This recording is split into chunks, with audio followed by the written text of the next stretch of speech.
ইনি হচ্ছেন ভানুবতী মণ্ডল। ইনার বয়স 60 বছর। ইনার মেন সমস্যা লাম্বোস্যাক্রাল রিজনের পেন,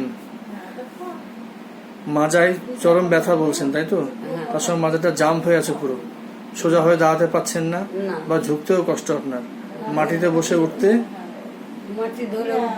খুব কষ্ট পাচ্ছেন। এটা দীর্ঘ কয়েক বছর ধরে উনি কষ্ট পাচ্ছেন।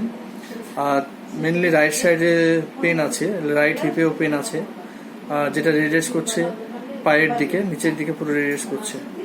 আচ্ছা, ওনার এই সিমটমসের মধ্যে সিমটম বলতে গিয়ে একটা সিমটম উনি দিলেন, যেটা peculiar symptom, cup causes pain in right hip. Cup causes pain in right hip, জোরে কথা বললেও মাজায় টান পড়ে, আপনার কঠিন যন্ত্রণা করছে। এই যে ওনার সিমটম। ওনার পাস হিস্ট্রির মধ্যে একটা মাজাটা আঘাতের হিস্ট্রি আছে, যখন বয়স কম ছিল তখন আঘাত লেগেছিল, তাই তো? বয়স কম অবস্থায়।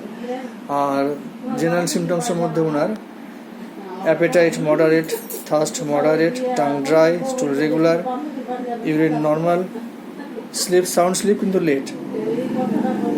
আচ্ছা, ডিজায়ার ফর সল্ট, মিট আর চিলি পেশেন্ট। এতটাই শীত বলছেন যে এখনো গায়ে জল ঢালতে কষ্ট হয়, আর শীতেও চরম কষ্ট পান, আরো পারেন না, দুটো করে চাদর গায়ে দেন উনি। আচ্ছা, mental symptoms sympathetic in nature. এই যে স্টিফনেস বা আপনার রাইট সাইডের যে অ্যাটাক বা desire for salt, chilli patient, এগুলো সিমটমস বেশ করে ওনাকে, বা স্লিপ লেট, এগুলোর উপর বেশ করে হ্যানিম্যান টিংচার সিনেক্যালি 30 ফলোড বাই রুব্রাম ফাইটাম প্রেসক্রাইব করা হলো। আশা করছি ওনার যে সমস্যা যেটা আছে বা স্টিফনেস যেটা আছে সেটা কেটে যাবে। তবে বোনের যে প্যাথোলজি চেঞ্জ হয়ে গিয়েছে, এটা কতটা ইমপ্রুভ হচ্ছে দেখা যাক, পরে নেক্সট টাইম ভাবা যাবে।